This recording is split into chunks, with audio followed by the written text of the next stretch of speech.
Today, I'm pulling back the curtain and I'm showing you the exact resume that got me a job at Deloitte Consulting and also helped me secure over 20 interviews at firms like McKinsey and BCG. Also, over the years, I've edited and reviewed resumes from over 50 aspiring consultants. So I intimately understand the problems and the frustrations that you probably face right now. My goal is to boil all of this knowledge into 4 golden rules. But without further ado, let's get right into it. Golden rule number 1, the 3-part formula. So let's agree on something.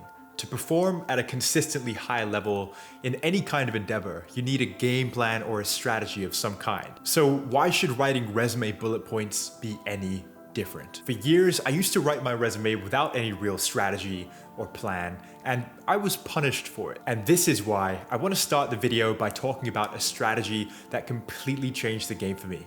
It's a 3-part formula called the WHI formula. Essentially, each bullet point on your resume needs to include number 1, what you did, number 2, how you did it, aka the specific technique or method you used to perform the action, and number 3, the impact.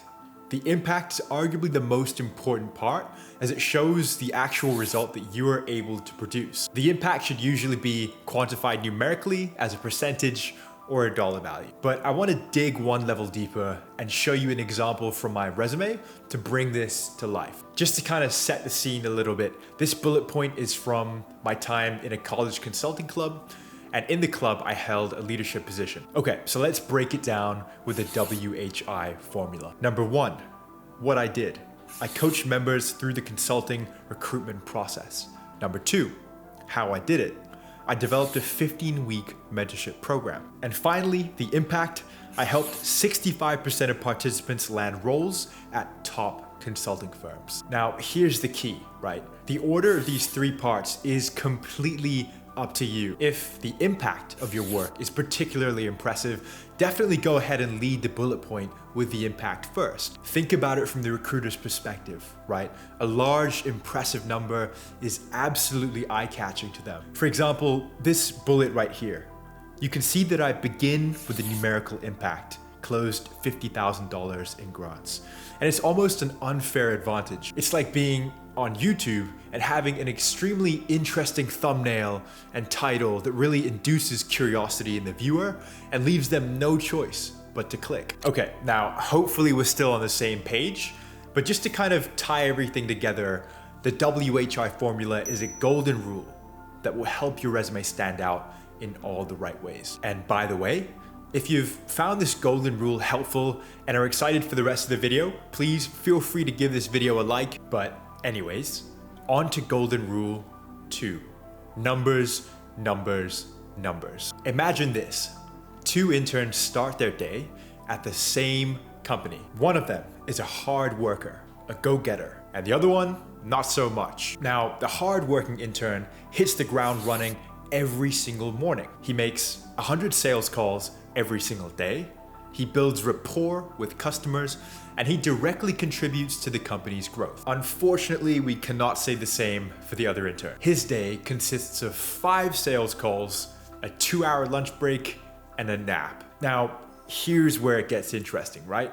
These 2 interns write the exact same bullet point on their resume. Took sales calls to improve customer conversion rate and increase company revenue. Now, if I'm a recruiter, I have no way of knowing the difference between these 2 interns. So where did the hardworking intern go wrong? Well, he didn't quantify his work.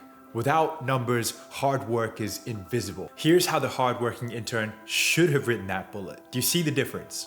The numbers tell the real story. They paint a clear picture of the work ethic, the value, and the drive of the hard-working intern. Quantifying your work isn't just a nice to have, it's a must. In fact, it's the only way to get your achievements to stand out. Okay, now I'm gonna predict that a lot of you guys are probably wondering, where do I get the numbers from? How do I actually quantify the impact? And this is definitely an issue that I faced when I was a student trying to break into consulting. But don't worry, I've got you. Here are 4 steps to make it easy. Number 1, focus on the results. Think about the tangible impact that you had. What did you achieve? Did you improve revenues, decrease costs, improve profitability? Maybe you saved time, improved the conversion rate. Whatever it is, think about that impact. Have it at the back of your mind whenever you're writing bullet points. For instance, instead of saying handled sales account, you could say something like managed a $1 million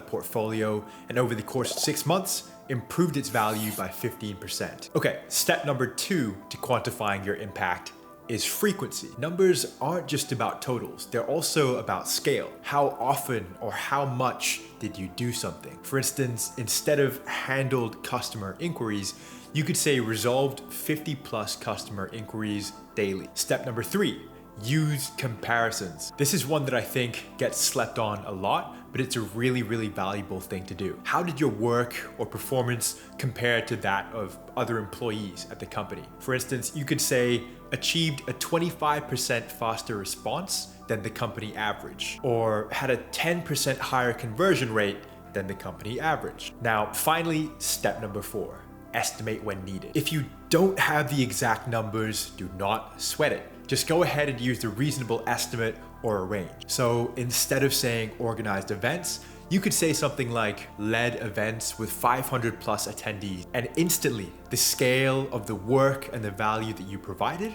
will become apparent to the recruiter. And with those 4 steps for quantifying impact, you'll turn vague bullet points into results-driven bullets that really catch the recruiter's eyes. Let me give you an example from my own resume. I'm gonna pull up the bullet point, but let me also give you some context, right? So during an internship at a real estate private equity firm, essentially I was helping work on a major acquisition.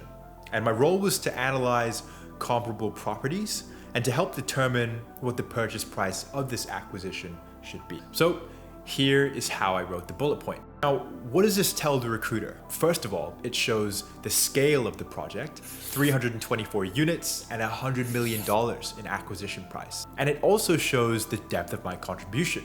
I analyzed 25 other properties to get a read on how much we should offer for this one. Whenever you're writing your consulting resume, always remember numbers, numbers, numbers. They'll make your hard work impossible to ignore. Let me ask you something. Do you actually know what consulting firms look for in ideal candidates? Take a moment, see if you can think of 2 or 3 different traits and hold them up here for a second. If you're like most people, you've probably never consciously thought about this. And if that's the case, how can you possibly expect to tailor your resume to what consulting firms actually want? It's like having great marketing around your product.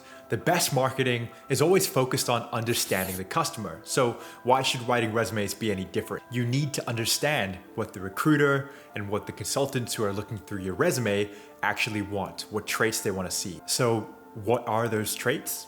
Well, the good news is that consulting firms are pretty consistent and pretty open about what they want to see. And it really boils down to 4 key traits. So let's talk about what those traits actually are. First up, we have problem solving. Now, this should be obvious, but consulting firms love people who can tackle big, challenging, ambiguous problems using a very calculated, structured approach. So you definitely want to highlight this on your resume. Number 2 is proven leadership.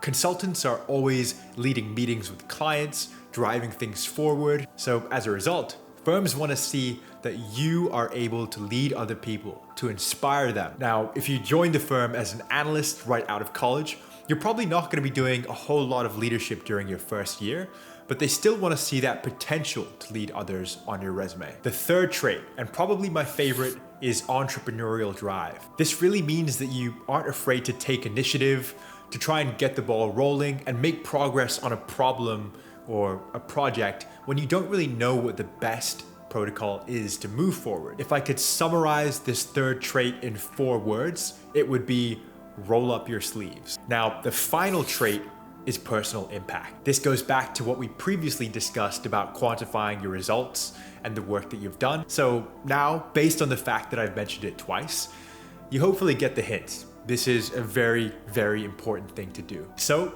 as you go through your resume, keep these traits front and center. Make sure every single bullet point on your resume addresses at least one of these traits. But now, let's talk about the 4th golden rule. formatting. Let me ask you this.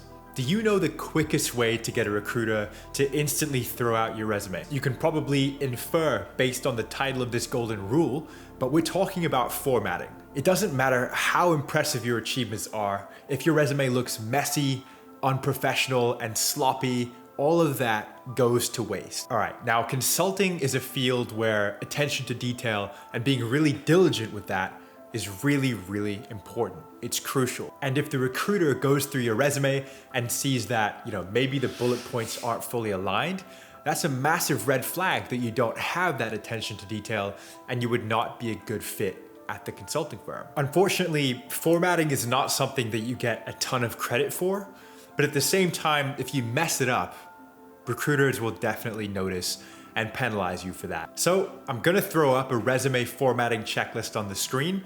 You can use this to reference your own resume, make improvements where necessary, and I hope it helps. I'll put the checklist up for a second. You can pause the video and use it. So these are the 4 golden rules that every successful consulting resume follows. I'm very confident that they're gonna help you secure more interviews. And if they do, definitely let me know in the comments below. I'd love to hear about all of your successes. But otherwise, thank you so much for sticking until the very end of the video. I appreciate you all, and stay tuned for more videos. I'll see you next week.